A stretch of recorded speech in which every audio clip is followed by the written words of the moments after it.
Ahora, vale, muy buenas tardes, hermanos, que Dios les bendiga. Sí, para mí fue una gran bendición compartir el testimonio y siempre es una gran bendición poderlo compartir. Pero también quisiera mezclarlo con la palabra, por supuesto. Y para ello voy a tratar de ser conciso, breve. Voy a leer en el libro de Hechos, capítulo 11, desde el versículo 19. Y dice así la palabra de Dios. Y los que habían sido esparcidos por causa de la tribulación que sobrevino en tiempo de Esteban, anduvieron hasta Fenicia y Cipro y Antioquía, no hablando a nadie la palabra, sino solo a los judíos. Y de ellos había unos varones ciprios y sirenenses, los cuales, como entraron en Antioquía, hablaron a los griegos, anunciando el evangelio del Señor Jesús. Y la mano del Señor era con ellos, y creyendo, gran número se convirtió al Señor. Y llegó la fama de estas cosas a los oídos de la iglesia que estaba en Jerusalén, y enviaron a Bernabé que fuese hasta Antioquía, el cual, como llegó y vio la gracia de Dios, regocijóse y exhortó a todos que permanecieran en el propósito del corazón del Señor, porque era varón bueno y lleno del Espíritu Santo y de fe, y mucha compañía fue agregada al Señor. Después partió Bernabé a Tarso a buscar a Saulo, y hallado le trajo a Antioquía. Versículo 26 es importante. Y conversaron todo el año con la iglesia, enseñaron a mucha gente, y los discípulos fueron llamados cristianos primeramente en Antioquía. Este es uno de los datos curiosos que a mí me encanta de la Biblia. ¿Dónde empezaron a llamarnos cristianos? ¿Justo en la crucifixión? No, ni siquiera cuando estaban siguiendo a Jesús físicamente, sino desde Antioquía. Aquí vemos un panorama de, podemos decir, dos iglesias, dos estilos de vida. Pues tal vez no, tal vez solo uno. Vemos que hay una dispersión de la iglesia a partir de una crisis. La crisis, pues la conoceréis, el apedreamiento de Esteban, causa que, sea por miedo, por lo que fuere, principalmente por miedo, se dispersaron. Y esto me llama la atención porque supone una de las grandes crisis en la historia que ha sido precedida de un milagro y tiene mucho que ver. Crisis, milagro. Pasó con Noé, pasó con en el Éxodo, cuando la esclavitud, siempre ha pasado crisis, milagro. Y a mí me gusta verlo con panorámica y pensar que la salvación de la humanidad es un milagro compuesto de muchos milagros. Es como un ramo de flores en el cual tú no ves solamente una flor y dices, mira, un milagrito, el milagro que se le hizo a esta persona, el milagro que... No, sino el ramo completo de milagros. Y tanto el milagro como los que hizo, por decirte un ejemplo, Moisés ante Faraón, como el milagro que te hizo a ti ayer el Señor, pues todos esos forman parte del gran milagro de la salvación. Entonces, la crisis da pie a la dispersión. Y pasan por Antioquía y hay dos respuestas. Hay judíos que deciden callarse y no hablar sino solamente con los judíos y hablar el evangelio con los judíos, ¿no? Esto, eh, sus motivos tendría cada uno. Pero después hay otros, como judíos generalmente, que deciden compartir el evangelio con alguien. Y cuando esto sucede, dice que gran número de personas fue agregado, o sea, fue tal la que se armó que hicieron venir a Bernabé a decir, mira lo que está sucediendo aquí. O sea, fue un hito bastante grande en la iglesia de Antioquía. El mayor milagro, hablando de el panorama de milagros, el mayor milagro no siempre es el muerto que resucita. El mayor milagro no siempre es el paralítico que vuelve a andar o el ciego que ve. El mayor milagro es la salvación. Fue el milagro que hasta el último momento ocupó a Jesús, no voy a decir preocupó, pero sí ocupó a Jesús, que en la cruz no le dijo al que estaba crucificado con él, mira, te veo mal las manos, te las voy a sanar, te veo así como que voy a ver cómo te saco de este problema, sino que reconoció que necesitaba a Jesús y Jesús le dijo, de cierto te digo que hoy estarás conmigo en el paraíso, me importa tu salvación, tus problemas me importan, pero lo que más me importa es tu salvación y tu vida eterna. En este momento, en la dispersión, vuelvo a lo mismo, había gente que de verdad se estaba preocupando de la salvación de otras personas, de hablar del verdadero Jesús. Había judíos que hablaban con judíos y decían, mira, que ahora ya con Jesús esto de las tradiciones, esto pues que sí, que no, empezaban a discutir y a dialogar de ley, pero los otros hablaban de verdadera salvación y expandían la verdadera salvación. Hay un plan de Dios y esto es ineludible e innegable. Hay un plan de Dios. Y cuando este plan de Dios culmine, cuando estemos nosotros regocijándonos arriba con Él, nosotros esperamos estar arriba regocijándonos con Él, también habla de que hay una separación de Dios, un castigo eterno. No sé si castigo puede ser la palabra exacta, pero sí hay una separación eterna de Él. Hay profecías que hablan de gente que se va a salvar y gente que no. Y estas profecías se van a cumplir. Y la pregunta es, ¿tú en qué lado de la profecía estás? ¿En el que se salva o el que no? Esta es una pregunta muy básica en la cual todos tenemos que pensar automáticamente. Estoy en una reunión de oración, espero ser el que se salve. Vale, ok. ¿Qué pasa con tu hermano o hermana? ¿Qué pasa con tu vecino? ¿Qué pasa con el que cada día te pide 1 euro en la calle? ¿Qué pasa con esa persona? Cuando tú pasas por delante de ese Antioquía, ¿qué tipo de persona eres? El judío que ve al hermano y le saluda y habla muy bien con su hermano y estupendamente hablamos de la Biblia y compartimos, o el que también va al gentil y le puede ayudar y explicar que hay salvación. Todo esto tiene que ver con mi testimonio, estoy tratando de ser rápido. Todo esto tiene que ver con mi testimonio. Antes de yo aceptar al Señor, estaba viviendo una crisis de las más grandes. O sea, tuve muchas crisis a lo largo de mi infancia y mi juventud y demás, pero esto ya era el colofón de las crisis. Y por eso dije al principio que crisis, milagro, crisis, milagro. Tenía un muy buen trabajo, cobraba muy bien, de hecho el trabajo me hacía ir a hoteles de diferentes partes de España, veía mucho mundo, tenía casi todo lo que se podía comprar con dinero, pero por dentro estaba vacío.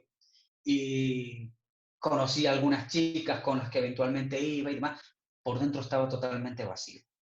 Y me gusta compararlo, lo comparé el otro día, no me acuerdo, a un cactus que yo tenía cuando iba a la universidad, que todos los días lo regaba y el cactus se hizo enorme. Los hermanos del vivero estarán contentos con esto. El cactus se hizo enorme hasta que un día se desinfló totalmente, porque aunque por fuera estaba bonito y brillante, por dentro estaba podrido. Y así estaba yo. Eh, Empecé a ir a psicólogos, a tomar muchas pastillas, pero cada vez estaba peor, cada vez tenía menos fuerza, cada vez me valía menos y no entendía el por qué. Un 25 de diciembre, yo vivía en un sexto piso en Madrid y me asomé por el balcón y es que me cierro los ojos y lo veo. Era de noche ya y 25 de diciembre, los de familia y demás. Y de verdad, si ese día no me tiré porque no tuve agallas, no tuve fuerza. Pensé, ahora pienso, porque la mano de Dios me protegió, pero toqué a fin. Y me acuerdo que tirado en la cama fue uno de los momentos que han marcado mi vida. No tener fuerza ni siquiera para descolgar el teléfono y decir al trabajo, mira, hoy no puedo ir. Simplemente quedarme en la cama llorando. Yo por aquel entonces era bastante seguidor, fanático, todo lo malo que me puedas decir para que la gloria del Señor sea mayor. Y tenía mis imágenes de dioses nórdicos, de diferentes cositas de brujería y demás. Y, y todo eso lo tenía cerca, pero tirado en la cama y llorando, pero llorando con un vacío total, o sea, como el cactus podrido. Yo le decía al Señor la vida que yo había tenido. Yo le decía al Señor eh, que le pedía que no pasa nada, yo sabía que iba a morir, pero que por lo menos una vez en la vida me dejara conocer lo que era la felicidad. O sea, yo no entendía el concepto de felicidad. Y a veces cuando la gente se convierte al Señor y habla de testimonios y dicen, yo era bebedor, yo era esto, yo era lo otro. Y a mí yo digo, pues qué pobre testimonio tengo que no puedo decir yo era un borracho y dejé el alcohol, yo fumaba, yo me drogaba y lo dejé. Pero sí tengo el testimonio de que siento que pasé de muerte a vida totalmente. El caso es que poco después eh, volví a contactar con Amanda, habíamos hablado previamente, pero nos habíamos separado ya. Ella estaba en Nicaragua y yo en Madrid. Y, y cuando ella me habló del Señor, pues yo le hice una pregunta. Entendía lo que era el Padre, o yo creía, yo, muy teólogo, entendía lo que era el Hijo, pero no tenía ni idea de lo que era el Espíritu Santo. Y ella me explicó muy, muy puntualmente que el Espíritu Santo era una persona y que cuando uno pide perdón a Dios y cuando uno confía en Dios, el Espíritu Santo está contigo, te protege, te cuida, te guía. Y cuando tú haces algo que a Dios no le agrada, el Espíritu Santo no colabora contigo. Y eso para mí fue un gran despertar de decir, espérate. Hay alguien que de verdad se preocupa por mí, hay alguien que me puede guiar, hay alguien que puede estar conmigo, hay alguien que me puede proteger. Y yo quise conocer más de eso. Aún así, esas primeras semanas fueron un poco caóticas, pero comencé a ir a una iglesia, acepté al Señor y la verdad es que el cambio en mí fue enorme. No en mí, en mi forma de actuar o en mi forma, porque no aparentaba, pero dentro de mí sí el cambio fue enorme. Tal era el punto que yo estaba tan contento con mi nueva medicina, vamos a decir, que le pedía a pastores de la iglesia que por favor me dejaran salir a la calle con el equipo de evangelismo. Y me decían, bueno, acompáñalo y míralo. Y yo iba y le hablaba a la gente y yo no me sabía ni un versículo, mi hermano, pero es que yo no podía decirle, ni, antes el pastor si todos son nueve, yo tenía ni idea, pero ni de Juan 1, o sea, no sabía nada, pero sí le decía a la gente, mira, yo no te puedo hablar de otra cosa, lo único que te puedo decir es que yo no podía ni dormir ni comer y yo solamente estaba triste y ahora como, duermo y tengo los problemas que tengo y aún así me siento muy bien y esto me ha funcionado. Esto, después yo tuve que volver a Madrid para terminar de arreglar unos papeles, tenía rodaje de coche, muchas cosas. Y el caso es que volví al piso en el que estuve viviendo. Y me di cuenta que si aquí estaba el piso, en la manzana de al lado, en una calle metida, había una iglesia evangélica, una iglesia cristiana. Y me dolió, o sea, voy a ser sincero, me sentí decepcionado, defraudado, enojado, porque cada domingo por la mañana en el portal de mi edificio habían testigos de Jehová y cada mañana en el portal de mi edificio, cada mañana no, pero eventualmente habían católicos y demás que no había descartado el catolicismo, ya no decía nada. Pero me enfadó el decir que estuve viviendo allí durante varios años y estuve a punto de saltar por una ventana sin haber aceptado al Señor, por un balcón, sin haber aceptado al Señor. Y ninguno me había dicho, ni siquiera se había acercado a unos metros de distancia a decirme, Dios te ama. Tal vez solo eso hubiera sido. Entonces, me coincidió fin de semana y fui, o sea, los papeles los arreglaba el lunes, viajé sábado, me coincidió el domingo y fui. Y entré en la iglesia como si no fuera absolutamente nada. Y me ignoraron totalmente. O sea, a mí me podría estar pasando cualquier cosa. Y, y me ignoraron totalmente. Esto yo lo traigo a la iglesia de Antioquía y digo, me parece increíble que Antioquía estaban llenos de cristososas que necesitaban escuchar la palabra. Y había gente dispuesta a no predicarles. Y no se llamaban cristianos todavía, pero había gente dispuesta a no predicarles. Pero porque hubo gente dispuesta a predicar, la iglesia de Antioquía fue de la que partió un tal Saulo, no sé si alguien lo conoce, en su primer viaje misionero. O sea, fue un hito histórico. De hecho, durante muchos años, muchas décadas, fue un punto estratégico del cristianismo. Hoy en día hay un alto porcentaje. La última vez que lo miré, no sé si rondaba el 20, pero el 20% es un muchísimo porcentaje en esos países. ¿Y qué te quiero decir? El Señor me tocó y desde que pude hice un discipulado y desde que pude empecé a estudiar el Instituto Bíblico y me fui a Nicaragua y busqué un montón de cristososas a los que nadie les había predicado la palabra. Y terminé en una iglesia como copastor. Fundamos una iglesia en medio de la miseria de la pobreza. ¿Y sabes qué? Que yo sentía la autoridad del Señor de poder encontrar al marido que golpeaba a la mujer y predicarle el evangelio, a la mujer golpeada y predicarle el evangelio, a los niños abusados y predicarle el evangelio. Porque yo decía, si Dios tiene el poder para sacarme a mí de donde me sacó, no de vicios, de alcohol y demás, pero de darle la vida a un muerto como a mí, seguro que tiene el poder de cambiar a estas personas. Y vimos muchas vidas restauradas. Y lo que te quiero decir es que debe ser el milagro que el mundo necesita. Dios tiene un plan de salvación. Y a mí, rápido voy a terminar con una pequeña ilustración. Imagínate que ya tú y yo estamos en el cielo. Estamos arriba. Qué bien, no necesito las gafas, gloria a Dios, Él me ha sanado.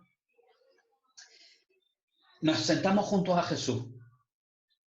Y le dice uno de nosotros, oye Jesús, cuéntanos la historia otra vez. Y Jesús, hombre, ya te la conté hace 500 años. Sí, Jesús, no, pero venga, cuéntame otra vez, venga, ¿cómo fue aquello de la cruz? ¿Y cómo fue aquello de...? Y no me voy a poner, pues no veo nada. Y me imagino que Jesús contaría todo de nuevo. Y le podíamos preguntar detalles. ¿Cómo fue que estabas escribiendo en la arena cuando vino la mujer? O sea, y me imagino que saltaría uno de nosotros con la pregunta de Jesús, ¿y qué hice yo en aquellos momentos? Y Jesús puede decir, bueno, tú te arrepentiste, hiciste válido mi sacrificio en tu vida, tú te arrepentiste de tus pecados y me seguiste. O puedes preguntarle, ¿qué hice yo? Y Jesús decirte, mira, tú predicaste y porque tú hablaste en Antioquía, aquel de allí se salvó. Y porque tú hablaste en Antioquía, aquella otra persona de allí está hoy aquí con nosotros. Y porque tú hablaste en Antioquía, mi sacrificio se hizo efectivo a muchas personas.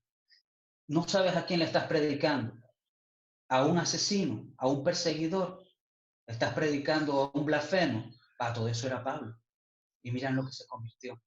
Tal vez solamente le prediques a Pablo, pero mira lo que pasará. Lo que quiero instar y terminar sí, con mi testimonio, que para la gloria de Dios, pues le agradezco todo lo que me ha permitido vivir por el Evangelio, tanto padecer como disfrutar del Evangelio. Y decirte esto, que alrededor nuestro hay Antioquía, sé de las personas que hablan, porque pueden estar necesitadas. Ya dije que terminaba, pero solo una cosita que se me acaba de pasar por la mente. De cuando estaba yo diciendo lo de que predicaba sin conocer ni un versículo.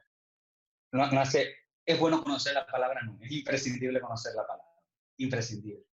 Pero ¿sabes qué?